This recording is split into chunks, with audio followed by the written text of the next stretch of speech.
Senator Joe Manchin was, of course, the only Democrat to side with Republicans in confirming Judge Kavanaugh. Now, this whole discussion isn't just about the sexual assault allegations against Kavanaugh, though obviously that is an important part of this, but it's also about how Kavanaugh would actually vote on the court. So, on a woman's right to choose, on corporate power over workers' rights, on unlimited money in politics, and on government overreach and NSA spying, Kavanaugh is on the extreme conservative side of all of these issues. Yet, Joe Manchin, an apparent Democrat, still voted to confirm him. Now, here is how people reacted to Joe Manchin after he announced that he was going to support Judge Kavanaugh. Hold on a second. Here's Joe Manchin. If we go out. No, this is perfect. fine. Actually, This is if fine. we step back here, we got a nice little semicircle going. Senator, explain your decision to vote for. Listen, first of all, I saw that Senator Collins, I wanted, out of respect, I wanted to watch her give hers, and she asked to do that. And I knew when I saw she was going to do that, I said, fine, I watched it. And then I made my decision, and I gave my reasons for my decision. Ours went out, and we want to make sure. You can listen to the people here. Are you concerned about? Very much concerned, basically, with the sexual abuse that people have had to endure, and very much concerned that we have to do something as a country. But I had to deal with the facts I had in front of me. Do you believe the allegation? Are you willing to be the 50th vote for Judge Kavanaugh? I just, I never thought of it basically 50, 51, 52, whatever would have happened. I says, I had to do and vote on the facts I had in front of me. If I'd have been in that position, I would have liked to have brought this place back to normal procedure if I'd have had that opportunity to a 60-vote threshold. But why did you wait? Why did you wait for Collins to make her announcement before you made your announcement? I think that was basically what was, I saw her announcement that she was going to say that she would do that. But did you follow her? Did you decide to vote that way because she voted yes? Oh, no. I think everyone labored with this. Everybody labored with this decision. And we all did our own. We've done due diligence. I was all morning long, everything. That was great. That should happen everywhere Joe Manchin goes. I don't care if he's at a restaurant. I don't care if he's at a public park. Wherever Joe Manchin is in public, that should happen to him. He should be protested. I don't care if he's a sitting senator or if he leaves politics.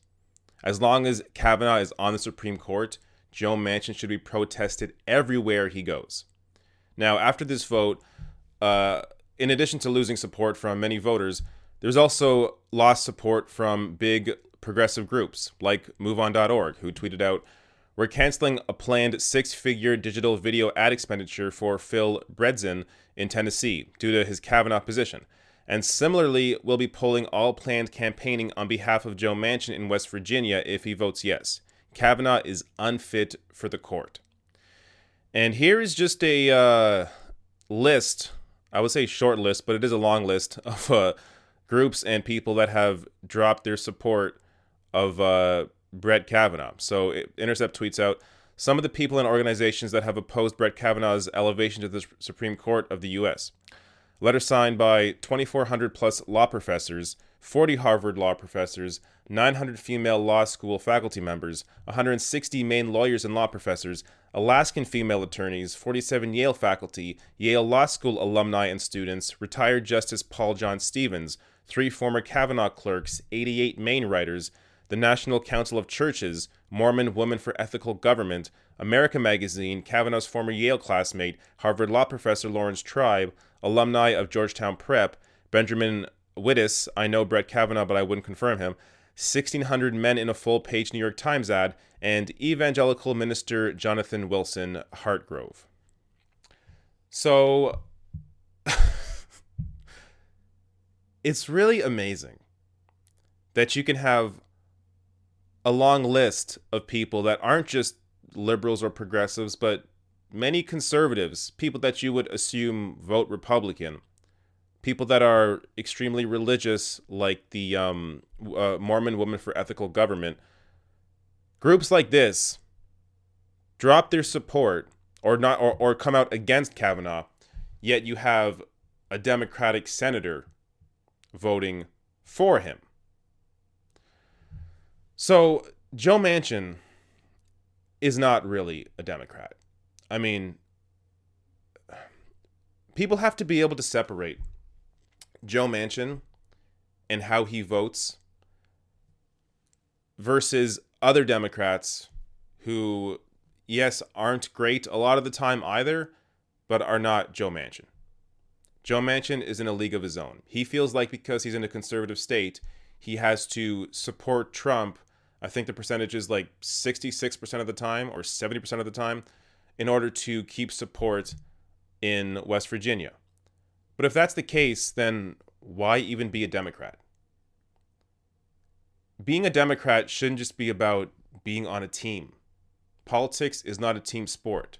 It's about policies. It's about a set of ideas that you want to implement to help people, or in Manchin's case, in the case of most Republicans or all Republicans, help corporations. As well as, again, Democrats, yes, but there is a difference between how Democrats vote and how most Republicans vote, and we saw it just with Kavanaugh as one example. So let me also show you this tweet here, because it really puts in perspective how, I want to say unfair, but the word unfair comes with this negative connotation like, oh, you're just complaining. But no, how unfair the court is in relation to how the people, how Americans actually vote. So this from Adam Sewer. 4 out of those 5 conservative justices were appointed by people who lost the popular vote. Election rules matter. So 4 out of 5 conservative justices that are on the Supreme Court are only there because the president that nominated them won their election because of the Electoral College. They lost the popular vote, yet still won the election. This is not a democracy. This is not a fair system. How can you have a system where the majority of voters do not vote for you, yet you still win? The system is broken, not just in terms of how policy is presented, in terms of how corporations and big money control everything, but also just in terms of the actual election process itself. It's a broken system. So Joe Manchin is just, one symptom of this crazy system that props up or allows the ability for a Democratic corporatist or a Democratic candidate who is actually a conservative to be propped up in this system as a Democrat, even though they side with Republicans on practically every issue.